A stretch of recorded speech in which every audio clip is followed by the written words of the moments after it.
Good morning dear student, welcome to my YouTube channel Techno Maths. I think आप video को देख करके concept आप क्लियर हो रहे होंगे। ठीक है। और डियर स्टूडेंट, एक बात ये है कि अभी हम आपको थ्योरी पढ़ा रहे हैं, ठीक है, और मे बी कॉन्सेप्ट जितने भी स्ट्रॉन्ग होंगे और उतने ही आपके मैथ्स के क्वेश्चन भी स्ट्रॉन्ग होंगे। तो थ्योरी पोर्शन खूब अच्छे से हम कवर करते हैं पहले, उसके बाद में क्वेश्चन स्टार्ट करते हैं। ओके, आई थिंक आप वीडियो को देख करके आपको लग रहा होगा कि हाँ कुछ कॉन्सेप्ट मेरे स्ट्रॉन्ग हो रहे हैं। ठीक है।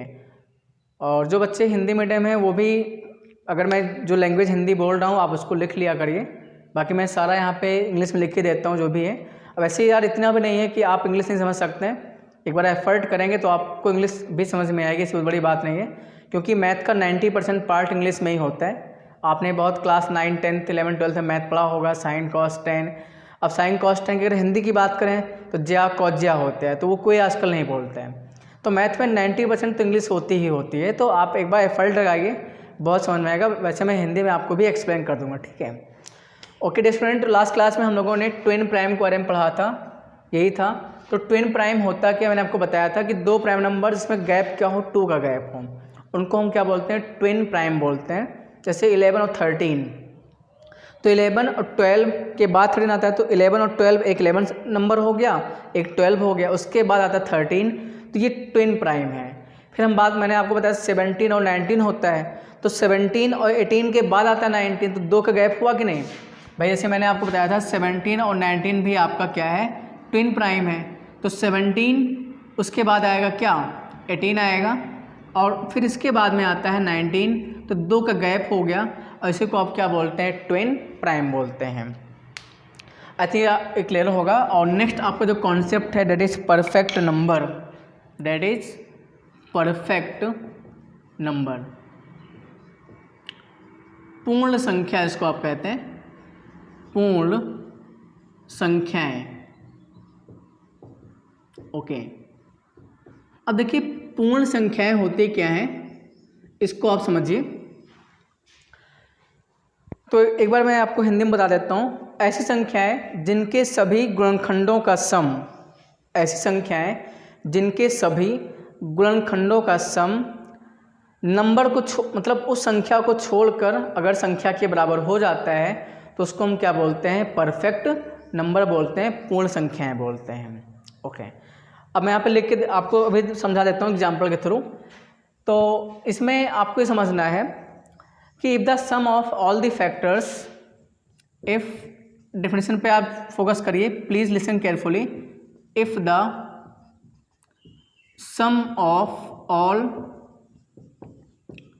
All factors, if the sum of all factors of a number, of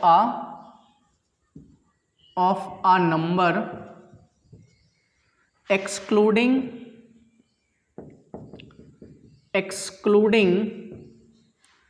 that number, excluding the number, उस नंबर को छोड़ते हुए, excluding the number is equal to that number, is equal to that number is called perfect number. Okay, समझिएगा।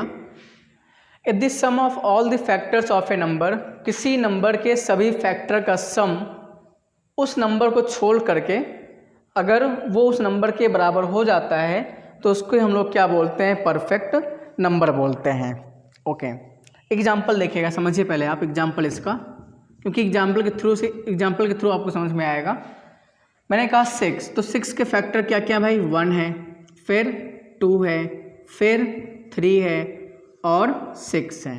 देखिए factor का मतलब ये होता है कि जो भी संख्याएं आप लिखिए, जो भी नंबर्स आप लिखिए, वो नंबर्स उसको कट करना चाहिए, उसको काटना चाहिए। जैसे 1 6 को कट कर देगा, 2 भी 6 को कट करेगा, और 3 भी 6 को कट करेगा, और 6 भी 6 को कट करेगा।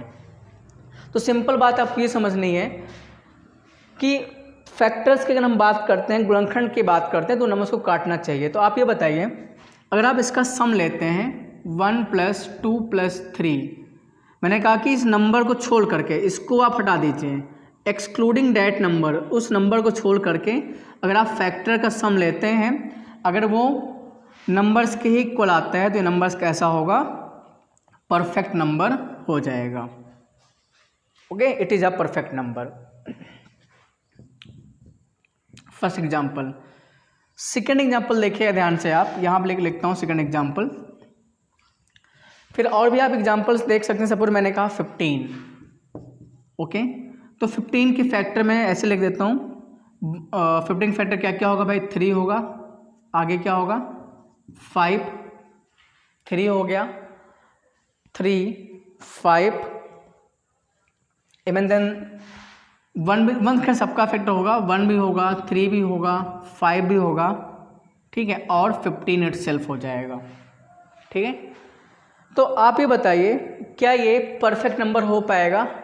तो आपने कहा सर ठीक है, हम इस नंबर को छोड़ देंगे 15 को, मतलब एक्सक्लूडिंग द नंबर, क्या लिखा डेफिनेशन में, एक्सक्लूडिंग द नंबर, इस नंबर को छोड़ करके, तो 15 छोड़ दीजिए, आप फैक्टर का सम करेंगे तो 1 + 3 + 5 कितना आ गया, 9, तो not equal to 15, therefore it is not a perfect number, तो ये परफेक्ट नंबर नहीं होगा। तो 15 is not perfect number, 15 is not a perfect number, perfect number, ये आपका परफेक्ट नंबर क्या है, नहीं होगा, क्योंकि इसके सभी फैक्टर का सम जो हो रहा है वो 15 के इक्वल नहीं हो रहा है। ओके, नेक्स्ट एग्जांपल देखिए ध्यान से आप, थर्ड, मैंने कहा 28, तो 28 के फैक्टर्स मैं लिख रहा हूँ 1, फिर 2 होगा, ओके, 4 हो जाएगा, 7 होगा, ठीक है, 7 हो गया, 14 और फिर होगा क्या, 28 होगा। तो सभी फैक्टर का सम करिए एक्सक्लूडिंग द नंबर, इस नंबर को छोड़ करके, इस नंबर को क्या है छोड़ करके, आप सभी फैक्टर का जब आप सम लेंगे तो सम देखिए क्या आता है, तो 1 + 2 + 4 + 7 + 14, ओके, 2 1 3 4 7 7 14 + 14 क्या आ गया, 28, तो ये क्या हो जाएगा, it is a perfect number, 28 क्या होगा, एक परफेक्ट नंबर हो जाएगा। तो ये भी नोट करके बीच में लिख लीजिए आप, 2 डिजिट परफेक्ट नंबर जो होता है, 2 डिजिट परफेक्ट नंबर जो होगा वो कौन सा होगा, 28 होगा। 28 जो है मेरा वो 2 डिजिट परफेक्ट नंबर है, इसको भी आप याद रखिएगा, ठीक है। ओके, तो जिन बच्चों को अगर ये डेफिनेशन समझ में आई हो तो अच्छी बात है, नहीं आई है तो इसकी एक डेफिनेशन हम आपको ये भी बता सकते हैं। तो एक बार हिंदी में इसको बोल देता हूँ, जो बच्चे हिंदी मीडियम में आप लिख लीजिएगा, वो ये है, यदि सभी गुणनखंडों का सम, यदि सभी गुणनखंडों का सम उस नंबर को छोड़कर अगर उस नंबर के इक्वल आता है तो उसी को आप क्या बोलते हैं, पूर्ण संख्या बोलते हैं। तो वे संख्याएं जिनमें सभी गुणनखंडों का सम, फिर ब्रैकेट में होगा संख्या को छोड़कर, यदि संख्या के बराबर आता है तो ऐसी संख्या को हम पूर्ण संख्या कहते हैं। Okay, I think it is clear. एक अगली डेफिनेशन आप ये भी इसका कह सकते हैं, देखिएगा नेक्स्ट डेफिनेशन इसकी ये है, और ऐसे आप और करके लिखिएगा, और तो नेक्स्ट डेफिनेशन आप समझिए, if the sum of all the factor comes double of the numbers, if the sum of all the factors comes double of that number then it will be a perfect number. मैंने आपको ये बताया, मैं लिख देता हूँ एक बार अच्छे से समझिएगा, if the sum of all factors comes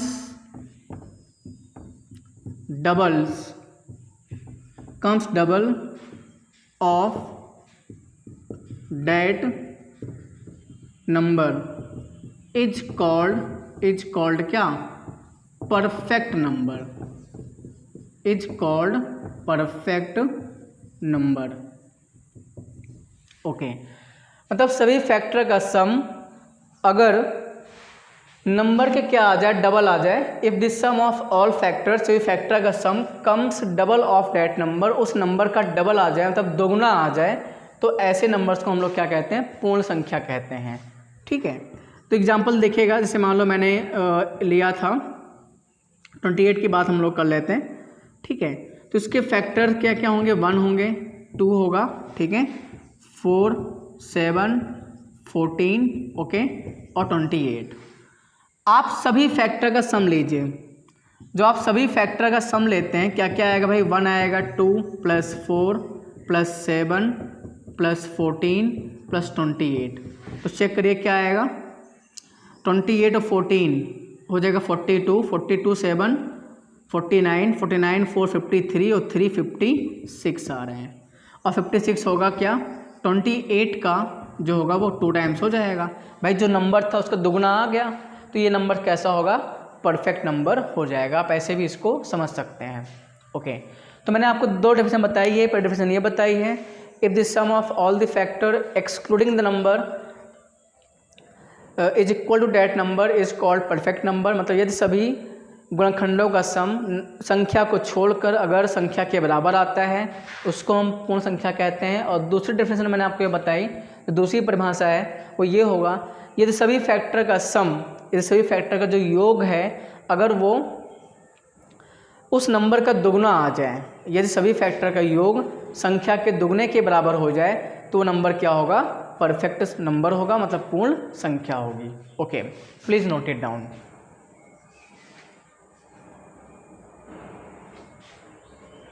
okay, अब नेक्स्ट एक रिजल्ट याद रखिएगा, most very very most important, और ये ज़रूरत से भी ज़्यादा इम्पॉर्टेंट है, ये आप इसको याद रखिएगा। वो ये है कि परफेक्ट नंबर के सभी फैक्टर्स के रेसिप्रोकल का सम जो होता है वो आप ये मान सकते हैं वो 2 के बराबर होता है। ठीक है, परफेक्ट नंबर के सभी रेसिप्रोकल, परफेक्ट नंबर्स के फैक्टर्स के रेसिप्रोकल का जो सम होता है डियर स्टूडेंट, वो हमेशा 2 के बराबर होता है। ओके, मैं इसको लिख देता हूँ, अभी हिंदी में बोल देते हैं। If the reciprocal, if the sum of the, if the sum, ये आप नोट यहाँ लिख लेंगे और याद रखना है, if the sum of the reciprocal, if the sum of the reciprocal of factors of perfect number, if क्या आप ऐसे लिखेगा, the sum of the reciprocal of factors of perfect number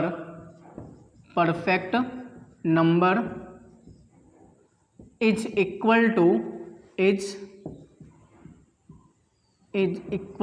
2. Most important, the sum of the reciprocals of the factors of perfect number is equal to 2। मतलब ये हुआ कि पूर्ण संख्याओं के सभी गुणनखंडों के व्युत्क्रमों का योग हमेशा 2 होता है। याद रखिएगा, पूर्ण संख्याओं के सभी गुणनखंडों का जो गुणनखंडों के व्युत्क्रमों का योग, रेसिप्रोकल मीन्स क्या होता है डिफरेंट, व्युत्क्रम, ये होता है क्या, व्युत्क्रम। तो पूर्ण संख्याओं के सभी गुणनखंडों के व्युत्क्रमों के योग जो होता है हमेशा 2 होता है। ठीक है, अब आप इसको समझिएगा, एग्जाम्पल मैं दे देता हूँ। सपोज मैंने एग्जाम्पल ले लिया 6, तो 6 के फैक्टर्स क्या होते हैं, 1 2 3 और 6 इटसेल्फ होता है। तो ये इसके सारे क्या हो गए, फैक्टर्स हो गए। फिर मैंने कहा कि इसके व्युत्क्रम का योग करिए, आप रेसिप्रोकल में इसके व्युत्क्रम का योग करिए, तो क्या आएगा, सम ऑफ, मैं लिख रहा हूँ, sum of reciprocals of factors, sum of reciprocals of क्या, फैक्टर्स। ठीक है, गुणनखंडों के व्युत्क्रमों का क्या, योग। ओके, तो क्या आएगा भाई, 1/1 करेंगे, रेसिप्रोकल मीन्स 1/2, ओके, 1/3, 1/6। जब रेसिप्रोकल हम लोग कहते हैं मीन्स जब व्युत्क्रम की बात करते हैं तो आपस में अंश और आपस में क्या होते हैं, बदल जाते हैं। ठीक है, तो आप इसका योग करिए, 6 आएगा योग, 6 2 3 जा 6, 3 2 जा 6, 6 1 जा 6, तो आएगा 6 3 9, 2 11, 1 12 बटे 6, कट करेंगे तो आंसर क्या आ जाएगा 2। तो हमेशा याद रखिएगा इस बात को, ठीक है। नेक्स्ट आप देखिए, नेक्स्ट एग्जांपल देख लीजिएगा। मैंने कहा था 28, ओके 28, तो 28 के फैक्टर्स क्या हो जाएंगे 1, ओके 2 4 7 14 और 28, मैंने आपको बताया था भाई 28 के फैक्टर्स हो गए। अगर ये परफेक्ट नंबर है, अगर ये परफेक्ट नंबर है तो इसके सभी गुणनखंडों के व्युत्क्रमों का योग 2 के बराबर होना चाहिए। आप ऐसे भी बोल सकते हैं, तो आप चेक कर लेते हैं। तो आपने कहा था सम निकालता हूँ, सम ऑफ रेसिप्रोकल्स ऑफ क्या factors, okay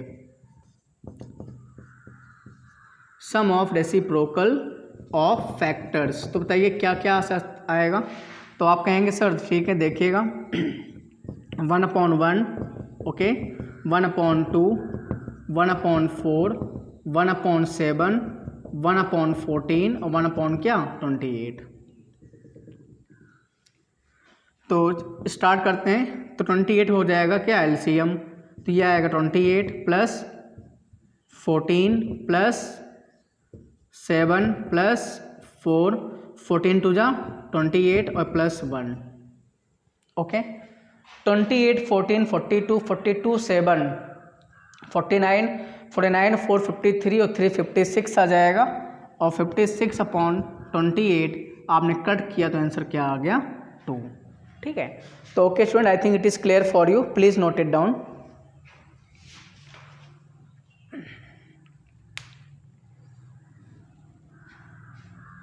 okay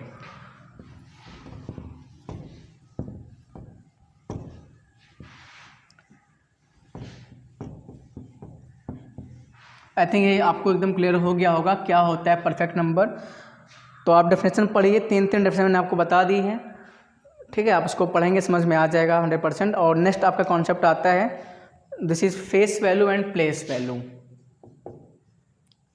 face value and place value.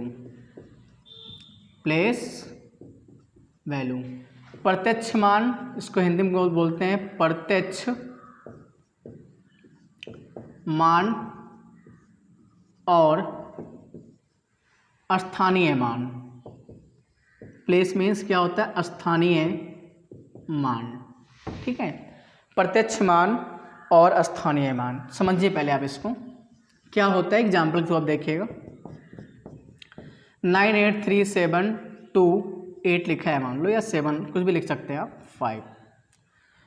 तो मैंने अगर आपसे पूछ लिया कि 4 का प्लेस वैल्यू या 8 का प्लेस वैल्यू क्या होगा,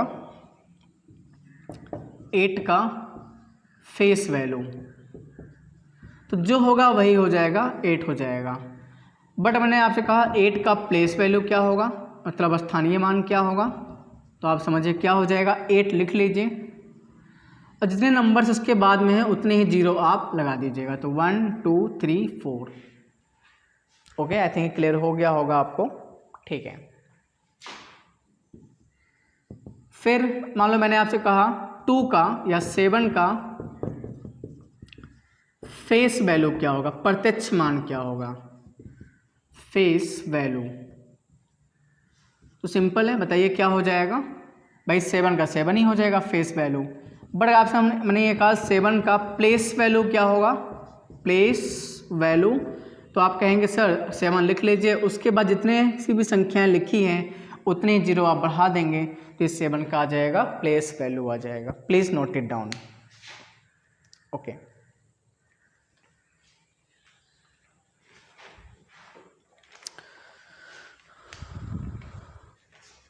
आई थिंक ये आपको सारे कॉन्सेप्ट क्लियर हो गए होंगे। अब इसके बाद में हम लोग पढ़ेंगे रूल ऑफ डिविजिबिलिटी, विभाज्यता के नियम, ठीक है। और विभाज्यता के नियम से ही आपके न्यूमेरिकल शुरू हो जाते हैं। तो आइए स्टार्ट करते हैं रूल ऑफ डिविजिबिलिटी, ठीक है, ओके। तो ये सारे कॉन्सेप्ट मैंने आपको बता दिए, एक भी छूट नहीं रहा है। जो भी मैक्सिमम से मैक्सिमम कॉन्सेप्ट है एक भी नहीं छूट रहा है। इसमें हल्का टाइम तो खैर लग ही रहे, आप अच्छे से पढ़ना। देखिए यार कोई चीज़ छोड़ के नहीं पढ़ाना है, ठीक है। टाइम कुछ भी लगेगा, कोई दिक्कत नहीं है। बिकॉज यार आपको पता है कि कॉम्पिटिशन में क्वेश्चंस हर एक कॉन्सेप्ट से बनते हैं। मान लो अगर इस साल नहीं बना तो अगले साल तो पक्का बनेगा, ठीक है। तो कॉम्पिटिशन से जो कॉन्सेप्ट बनते हैं कॉम्पिटिशन में, वो आपको हर एक कॉन्सेप्ट अगर आपको आता होगा तभी आप कॉम्पिटिशन में क्वेश्चन भी सॉल्व कर सकते हैं। ओके, अब इसके बाद में आता है नेक्स्ट कॉन्सेप्ट आता है रूल ऑफ डिविजिबिलिटी, विभाज्यता के नियम। रूल ऑफ डिविजिबिलिटी, ठीक है। रूल ऑफ डिविजिबल लिखने कोई दिक्कत नहीं है। रूल ऑफ डिविजिबल, विभाज्यता के नियम। ओके, विभाज्यता के नियम, इस बात को समझिएगा। मोस्ट इम्पॉर्टेंट ये भी है क्योंकि इसी से ही आपके न्यूमेरिकल शुरू हो जाते हैं, ठीक है। जो भी आपके क्वेश्चंस हैं मैथमेटिक्स में शुरू हो जाते हैं यहीं से ही। तो अब आप देखिएगा, जैसे हम लिख रहे हैं 2, 4, ठीक है, या ऐसे लिखते हैं जो भी आप समझ, 2, 4, 8 और 16, ठीक है। तो इसमें विभाज्यता के नियम क्या क्या हैं आप समझिएगा। जैसे कोई संख्या 2 से विभाजित कैसे होती है, कोई संख्या 4 से विभाज्य किस केस में होगी, 6 और 8 से और 16 से कैसे विभाज्य होगी। तो ये जो 2 से है विभाज्यता का नियम है वो ये है कि जो भी संख्या होगी, जो नंबर होगा, उसका अंतिम अंक जो होना चाहिए वो 2 से विभाज्य होना चाहिए, ठीक है। तो last digit is, if last digit is divisible by 2, is divisible by 2, that number is also divisible by 2, divisible by 2। Okay, means ये हुआ अगर if last digit of number होना चाहिए इस डिविजिबल बाई 2। चलो कोई बात नहीं, मैं यहाँ पे लिख देता हूँ if last digit of number, okay, divisible by 2, अगर संख्या का अंतिम अंक अगर 2 से विभाज्य है तो संख्या भी 2 से विभाज्य होगी। चाहे जितनी भी बड़ी संख्या लिखी हो, अगर अंतिम अंक 2 से विभाज्य हो तो संख्या भी 2 से विभाज्य होगी, ठीक है। और फोर्थ रूल क्या है, if last 2 digit number, if last 2 digit number is, if last 2 digit of number, NO में शॉर्ट में नंबर लिखा है, if last 2 digit of number is divisible by 2 then number is divisible by, divisible by 4 होना चाहिए, by 4, then number is divisible by 4। Okay, अभी समझ रहे होंगे आप।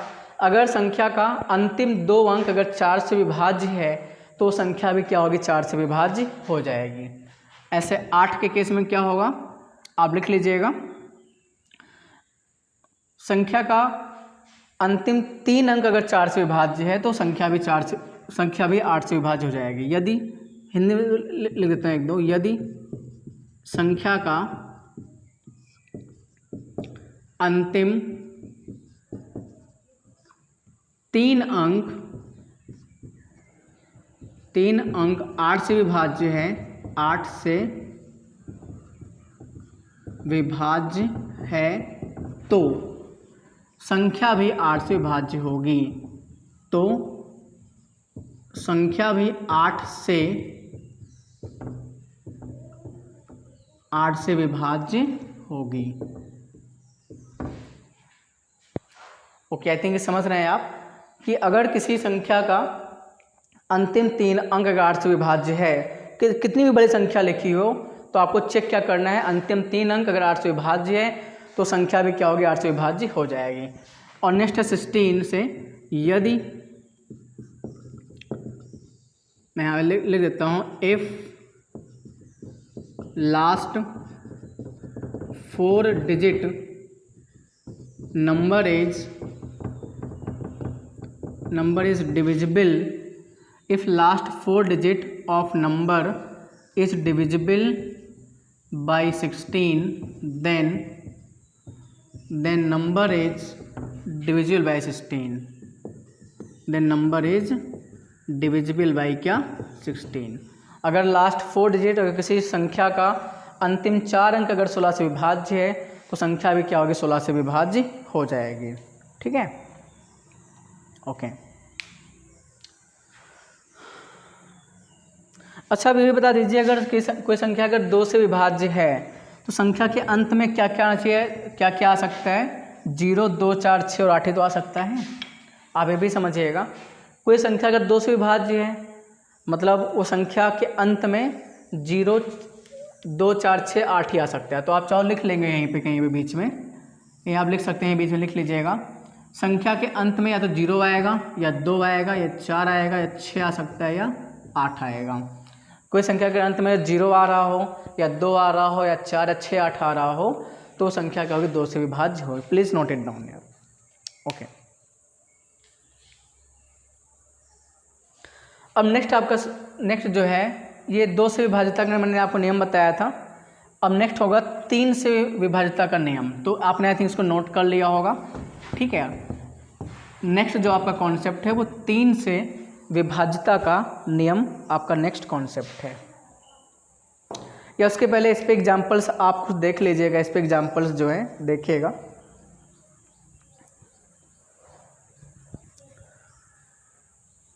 ओके, तो इस पे एग्जाम्पल्स की बात करते हैं। मतलब 2, 4, 6, 8 2, 4, 8 16 मैंने आपको बताया है। जैसे मान लो मैंने आपसे एक इस पे क्वेश्चन एग्जाम्पल के थ्रू आप समझिएगा। Okay, right a question please. If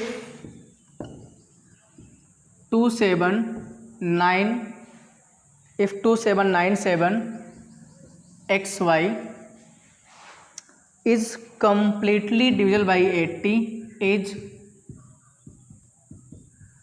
completely divisible by 80, then find x plus y, then find the value of x plus y। समझिए, मोस्ट इम्पॉर्टेंट क्वेश्चन है, find the value of x plus y. Okay, अब आप ये भी समझिएगा student कि आपको कोई संख्या लिखी है 2797 XY जो है ये पूर्णतः जो है वो 80 से क्या है विभाज्य है। तो आपको बताना है कि x प्लस वाई का मान क्या होगा। तो वेरी सिंपल क्वेश्चन, इसके मैं ऑप्शंस लिख लेता हूँ। ऑप्शन नंबर ए जो है आपका 1, 2, 3, ऑप्शन नंबर 1 1 है, बी ऑप्शन 2 है, सी ऑप्शन 3 होगा और डी ऑप्शन क्या है 4 है। ओके, देखिएगा, बहुत ही फोकस करिए, लिसन केयरफुली। आप इसका देख सोल्यूशन 2797 XY है। ओके, तो आपने कहा अगर ये 80 से डिविजन तो आप 80 से इसमें डिवाइड कर लीजिए, ऐसे 80 से। आप बताइए अगर 0 को कैंसिल करना है तो यहाँ पे y के प्लेस पे क्या होना चाहिए? 0 होना चाहिए। भाई सपोज आपने इसको कैंसिल किया, ओके, आपने कैंसिल किया इसको, तो y की वैल्यू क्या होगी? सीधे यहाँ से क्या हो गई? 0 हो गई। ये आपको समझ में नहीं समझ में? आप लोग समझे ध्यान से। भाई 2797 XY है वो 80 से डिविजिबल आपसे बोला जा रहा है। तो आप ये बता दीजिए अगर y को 0 कैंसिल करेगा तो y के प्लेस पर क्या होगा? 0 होगा। आपको सिंपल से समझ में आ रहा होगा। ओके, अब बचा क्या है? रेस्ट पार्ट 2797 x है और क्या आ गया 8 है। अब स्टूडेंट देखिएगा, अब इस पूरे नंबर को 8 से डिविजल होनी है, इस पूरे नंबर को डिविजल 8 से होना है। तो 8 का विभाज्यता का नियम क्या कहता है कि अगर 8 से किसी संख्या को विभाज्य होना है तो अंतिम 3 अंक जो होना चाहिए वो 8 से विभाज्य होना चाहिए। तो आपने कहा सर ठीक है, हम लोग अंतिम 3 अंक पे फोकस करेंगे, 97x पे फोकस करेंगे।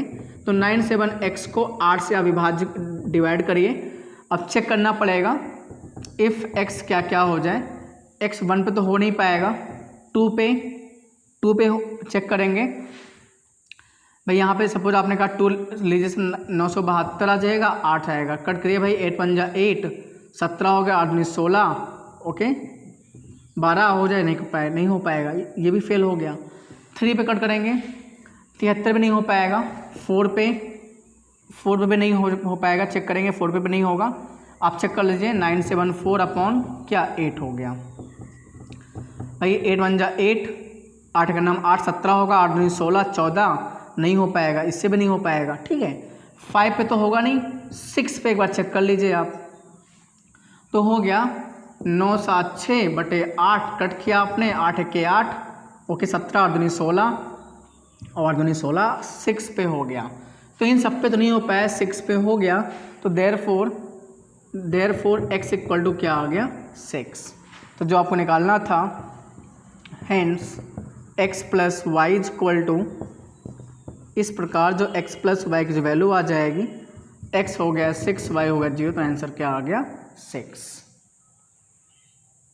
ओके, आई थिंक ऑप्शन मैंने थोड़ा गलत दे दिया है, ऑप्शन है इसका, सॉरी थर्ड ऑप्शन 6 ही होगा, ओके। तो इसका आंसर क्या आ जाएगा स्टूडेंट, 6 आ जाएगा, please note it down. I think ये समझ में आपको आ गया, ठीक है।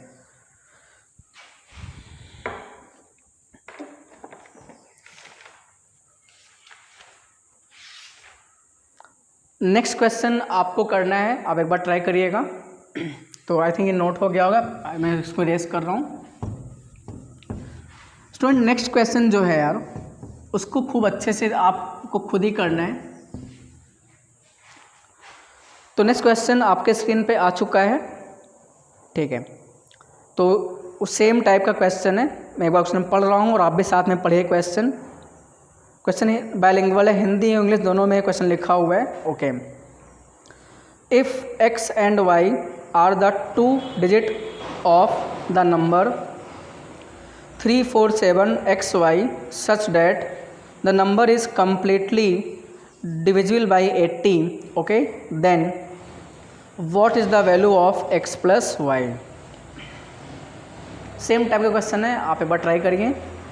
हिंदी में लिखा हुआ है, यदि x तथा y एक संख्या 347xy के 2 अंक इस प्रकार हैं कि संख्या 80 से पूर्णतः विभाजित हो जाती है, तो x प्लस वाई का मान क्या होगा?